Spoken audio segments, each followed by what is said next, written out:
Mississippi app. Hope you know you can find us on that local SuperTalk Mississippi radio station. But today you can find us on the campus of University of Mississippi, where we're coming to you live. We're bringing awareness to the CASTA program. It is a national curriculum. It's providing students of all kinds with a foundation for identifying and responding to child abuse. We just heard from two social workers who utilize the CAST program as part of their undergraduate program. And now we get to hear from a family physician, Dr. Emily Davis. Congratulations, too, on finishing up on that program. But you also saw fit as being a future family physician where CAST could play a big role in the work that you do with families. So when did you first hear about the CAST program, Dr. Davis?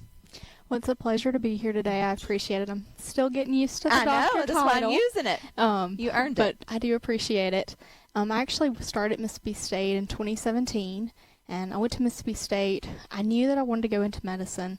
I was very passionate about helping families, helping the negative statistics that plague our state, and I knew very early that childhood trauma plays a tremendous impact on your lifelong health. So I sort of create my own path at times, and I was researching online the Mississippi Child Advocacy Centers to see what can I do as a college student to prepare myself not only for medical school, but for the patients that I would someday serve. And while I was on the Child Advocacy Center's website, I actually saw that they were starting CAST programs at several universities, including Mississippi State University. So I reached out to Dr. Alicia Hardman, who was in charge of the program at the time, and emailed her and said, hey, I'm extremely interested. What can I do? And so I sought out the program. I was actually in the very first CAST class that they offered at Mississippi State. So did you go in with any idea of what you were getting into with the CAST program, Dr. Davis? Honestly, I really didn't. The first program that we had, or the first class, was Global Child Advocacy Studies. You know, when you think about going into medicine in Mississippi, you don't necessarily have a global perspective. You're thinking about where you're from. So I'm from rural North Mississippi. I knew I wanted to stay in the state. So going into Global Child Advocacy Studies, I didn't really know what I was getting into. But I quickly learned, child abuse, it doesn't discriminate, regardless of what your socioeconomic status is, where you're located in the world, what resources you have. Child abuse is something that is deeply rooted in lots of families, unfortunately. And so Dr. Hardman, quickly showed us just how prevalent it is, no matter where you are in the world. And it really opened my eyes to just how prevalent child abuse is and how much we need to reform different professions to adequately treat child abuse. So your everyday job, Dr. Davis, won't necessarily be, on the front lines of helping with child abuse. But do you feel now, as a family physician, that you would be able to better pick up and see the red flags, or if you did come across a case within your clinic or community, know what next steps to do more appropriately? Like, what CAST gave you to make your job better for protecting kids in your practice? Absolutely.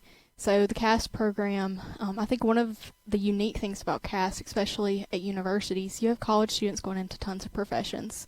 So even within my class, we had people going into social work, people planning to go into law enforcement, lawyers, nurses, physicians. But one of the things that I like to say is no matter what you're going into, whether you're directly working with those kids every day in a known child abuse case, or if you're just working with children in general, you see kids at your church, you see kids in the classroom as a teacher, you're exposed to a child who could have been exposed to child abuse. And so CAST gave me the tools to recognize what signs to pick up if you were going to come in contact with a child, different things to look at. And I think with family medicine, some people kind of look at me a little funny when I tell them, I'm really passionate about child abuse and child advocacy and how we can use trauma-informed medicine to kind of address child abuse. And they say, well, why didn't you do pediatrics? You would have kids every day. And I think one of the really special things about family medicine is that you really get to know the whole family. So one of my favorite parts of CAST is learning about the Adverse Childhood Experiences Study, which has 3 components. So you have the abuse component, the neglect component, and household dysfunction. And when you think about household dysfunction, you have entire families that you're thinking about. So as a family physician, you really get integrated into a community. You get to know who a child lives with, if a parent did get incarcerated, if their parent is struggling with alcohol or depression, and all of those different factors are adverse childhood experiences. And so as a family physician, I'm now educated on not only what signs to look for in a child, but also household dysfunction and what things I can recognize as a family physician doctor to know, this is what this family is going through. These are resources that I can give them. These are things that I can do for that child so that we can hopefully curb the impact of childhood adversity on families. Well, Dr. Davis, Mississippi is lucky that you're going to continue to call it home with your future practice. So thank you for your time. Thank you all, too, for your time. You got the boys up next with Sports Talk Mississippi. They're coming to you live here also from the University of Mississippi from 3 to 6. But Rhino and I will meet you back here tomorrow at 2. But until then, I hope you all find